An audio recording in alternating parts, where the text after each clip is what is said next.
Salam sejahtera kepada Profesor dan semua rakan-rakan sekalian. Tujuan kertas konsep saya pada hari ini adalah untuk membincangkan mengenai persepsi guru dan pentadbir terhadap perubahan pelaksanaan pendidikan inklusif di sekolah perdana.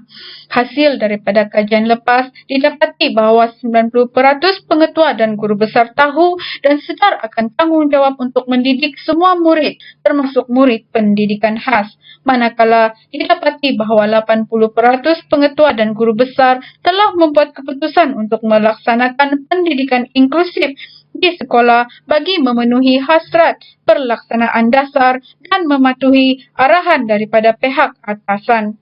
Selain itu, kita dapati pula terdapat peratus penolakan yang tinggi di kalangan guru kelas dan juga guru mata pelajaran yang merupakan guru aliran perdana. Selain itu, terdapat peratus penerimaan yang tinggi di kalangan pentadbir dan guru pendidikan khas. Ini kerana pentadbir sedar akan tanggungjawab sebagai pelaksana dasar, manakala guru pendidikan khas juga telah mempunyai kemahiran sedia ada dalam mengurus dan mengajar murid pendidikan khas. Kerana itu merupakan tugas hakiki mereka. Jika kita melihat daripada implikasi, didapati bahawa persepsi yang negatif akan menghalang pelaksanaan dasar pendidikan inklusif tersebut. Ini secara tidak langsung akan menghalang satu dasar ataupun aspirasi Kementerian Pendidikan, iaitu sekolah untuk semua golongan kanak-kanak.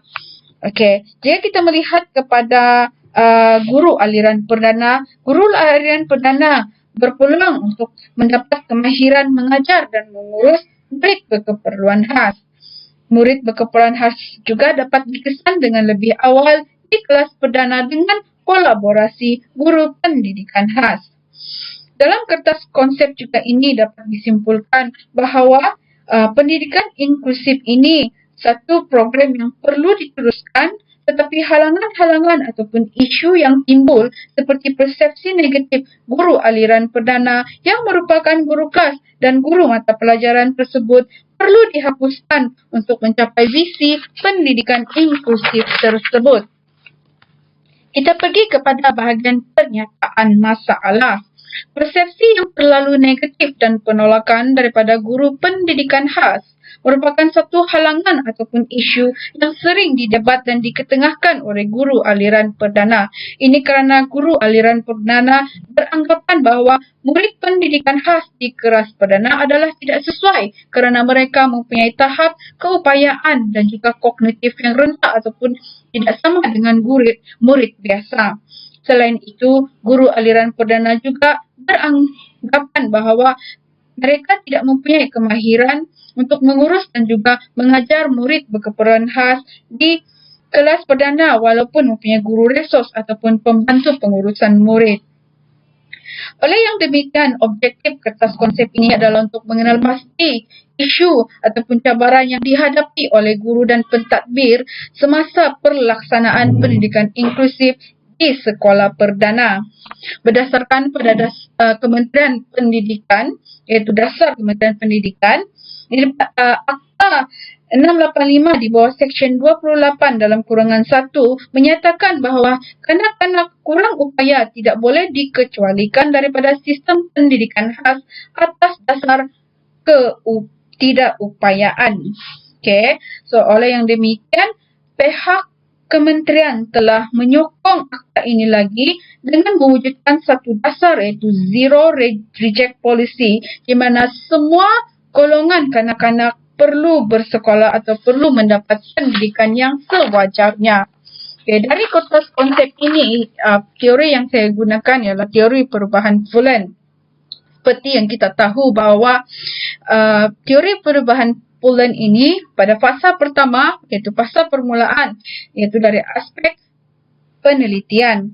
Okay, di sini kita boleh lihat bahawa dari aspek penelitian bagi pendidikan inklusif ini, keperluan setempat, iaitu community, perlu diketengahkan. Sebagai contoh, murid pendidikan khas semakin ramai, tetapi bilangan sekolah yang terhad. Jika kementerian hendak membuat sekolah baru, ia melibatkan satu prasarana dan juga kos yang tinggi. Oleh yang demikian, sekolah perdana yang sedia ada perlu menerima program pendidikan inklusif bagi menggalakkan lebih ramai murid berkeperluan khas ini mendapat pendidikan yang sewajarnya. Yang kedua ialah fasa implementasi. Fasa implementasi adalah proses pelaksanaan ataupun pengalaman awal mempraktikkan perubahan tersebut. MBK yang berpotensi yang telah disaring akan diinklusifkan ke dalam kelas perdana dengan bantuan guru resos dan juga pembantu pengurusan murid. Fasa ketiga ialah penginstitusian, iaitu proses penilaian keberkesanan. Dalam proses ketiga ini, pihak pentadbir perlu memainkan peranan yang sangat penting, iaitu membuat pemantauan dan penilaian bagi mengenal pasti isu-isu yang dihadapi oleh guru aliran perdana yang merupakan guru kelas dan juga guru mata pelajaran. Tidak lupa juga bagi guru pendidikan khas. Okey, kita pergi kepada model pengurusan perubahan. Pendidikan inklusif ini menggunakan model pengurusan perubahan kuartal 1995. Terdapat 3 fasa, iaitu creating a climate for change, engaging and enabling the whole organization, dan implementing and sustaining change. Pada fasa pertama, iaitu mewujudkan keperluan perubahan. Keperluan ini adalah kita melihat di mana murid berkeperluan khas semakin ramai, tetapi sekolah pendidikan khas terhad. Dan jika kita hendak membuat satu sekolah pendidikan khas yang baru, ia memerlukan prasarana dan kos yang tinggi. Oleh itu, terdapat keperluan di mana pendidikan inklusif bagi murid pendidikan khas ini ditempatkan di sekolah perdana. Okey.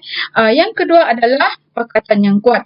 Di sekolah perdana, guru pendidikan khas, penolong kanan pendidikan khas, guru kelas, guru mata pelajaran dan juga pentadbir merupakan satu pakatan yang ditubuhkan bagi menjalankan ataupun melaksanakan perubahan dan mengurus perubahan tersebut.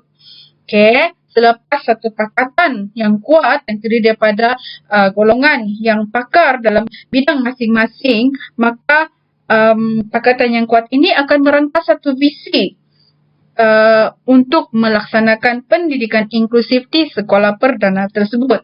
Kita beralih kepada fasa 2 yang terdiri daripada 3 item. Yang pertama ialah menyebarluas visi. Pihak pakatan kuat yang telah ditubuhkan sebentar tadi perlu mengadakan taklimat dan mesyuarat kepada semua warga sekolah bagi menyebarluas visi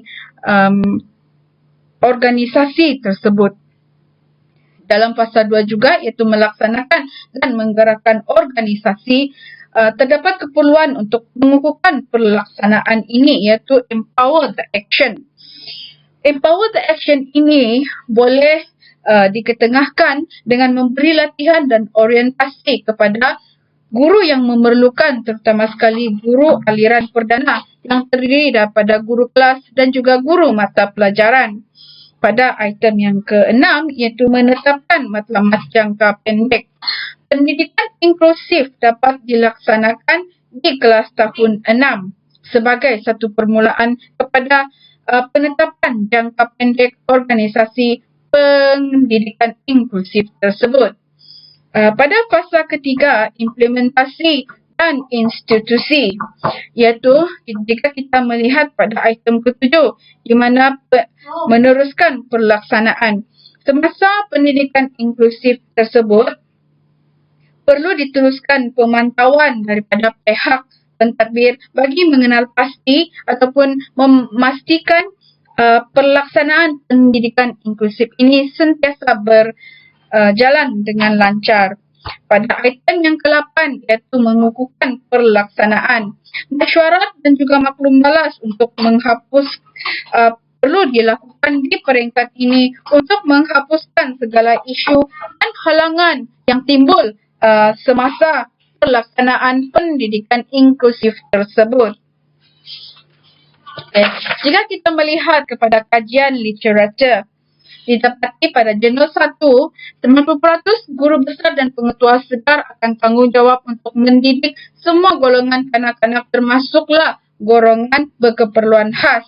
Ini menyahut dasar pendidikan wajib kepada semua kanak-kanak. Didapati juga 80% pengetua dan guru besar telah membuat keputusan untuk melaksanakan pendidikan inklusif di sekolah perdana. Jika kita melihat pada jurnal yang kedua, didapati pentadbir dan guru pendidikan khas mempunyai peratus penerimaan yang lebih tinggi daripada peratus penolakan pendidikan inklusif ini. Manakala bagi guru kelas dan guru mata pelajaran yang terdiri daripada guru aliran perdana, mempunyai peratus penolakan yang lebih tinggi daripada peratus penerimaan. Oleh yang demikian, kita dapat simpulkan bahawa pentadbir dan guru pendidikan khas mempunyai persepsi yang positif berbanding dengan guru kelas dan guru mata pelajaran yang merupakan guru aliran perdana. Okay, kita melihat kepada perbincangan mengenai perancangan pengurusan perubahan yang lebih berkesan.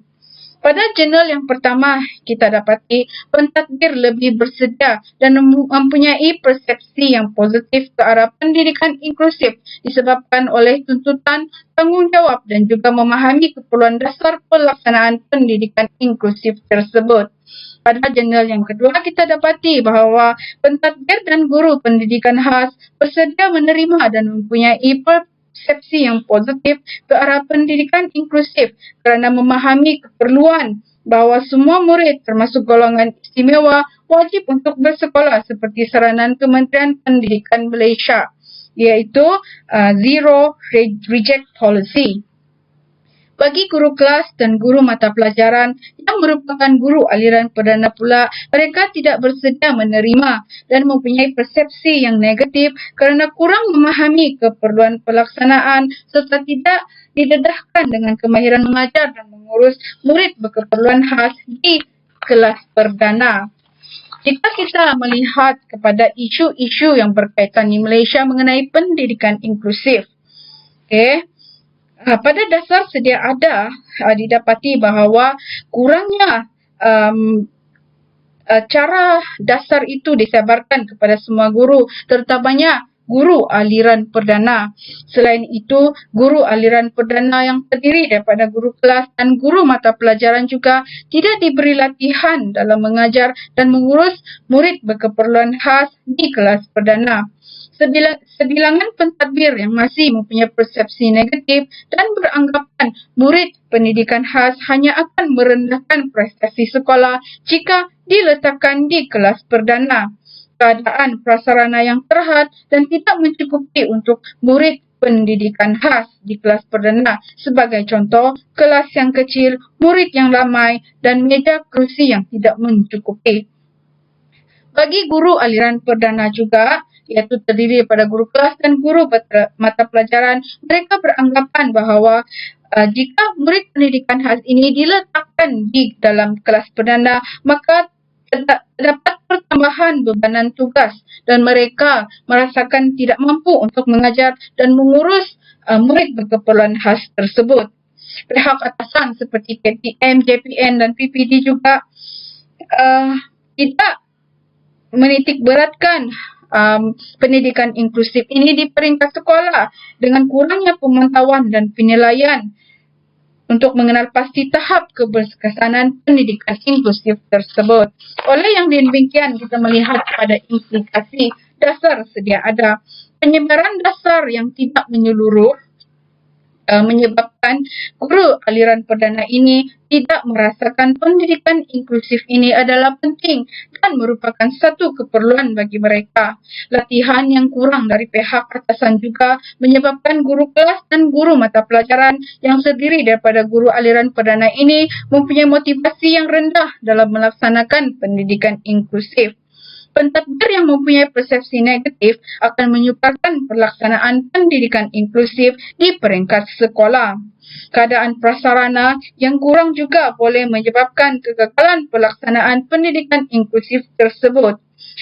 Guru dalam erti kata lain, guru aliran perdana dan juga yang merupakan guru kelas dan guru mata pelajaran tidak mempunyai kemahiran ataupun pengetahuan memberi persepsi yang negatif, dan ini akan mengakibatkan impak terhadap keberhasilan pelaksanaan pendidikan inklusif di sekolah perdana. Pemantauan dan penilaian yang kurang daripada pihak atasan akan mengakibatkan kelumpuhan proses pelaksanaan pendidikan inklusif. Oleh yang demikian, terdapat beberapa cadangan penambahbaikan. Dasar sedia ada perlu meningkatkan penyebaran dasar sistem ataupun pendidikan inklusif kepada guru aliran perdana serta menambah baik dasar sedia ada dari aspek keperluan untuk meningkatkan kemahiran guru aliran perdana mengurus dan mengajar murid berkeperluan khas di kelas perdana. Orientasi ataupun latihan guru aliran perdana khususnya dalam aspek mengajar dan mengurus murid berkeperluan khas di pendidikan di kelas perdana perlu diketengahkan. Pendedahan kepada bimbingan secara menyeluruh dan juga kemahiran mengurus pelaksanaan pendidikan inklusif dari pihak atasan perlu diberikan kepada pihak pentadbir. Ini bagi memastikan pelaksanaan pendidikan inklusif itu dapat ditadbir urus dengan baik. Bagi pihak di sekolah pula terdapat keperluan untuk meningkatkan kemudahan prasarana bagi menyokong pelaksanaan ataupun pembelajaran murid inklusif di dalam kelas perdana. Pemantauan dan penilaian secara berkala dan mengawal urus halangan-halangan atau isu-isu yang timbul semasa pelaksanaan pendidikan inklusif di peringkat sekolah perlu dititikberatkan oleh pihak atasan. Dalam pada yang itu, berdasarkan pada dapatan kajian semua ini, didapati terdapat keperluan yang tinggi untuk guru aliran perdana mempunyai kemahiran dalam mengajar dan mengurus murid berkeperluan khas di kelas perdana. Persepsi guru aliran perdana terhadap pendidikan inklusif adalah negatif dan memerlukan intervensi untuk mengubah persepsi tersebut ke arah positif. Perkara ini penting bagi memastikan guru aliran perdana boleh menerima serta bersedia dan mempunyai motivasi yang tinggi untuk mengajar murid berkeperluan khas di kelas perdana. Akhir sekali, bagi memastikan pelaksanaan pendidikan inklusif ini berkesan atau berhasil, satu bentuk perancangan yang lebih teliti dengan menambah baik komunikasi dan sebar luas visi tersebut perlu dilakukan di bahagian Kementerian Pendidikan Malaysia. Okey, sekian dan terima kasih. Maka berakhirlah pembentangan daripada pihak saya.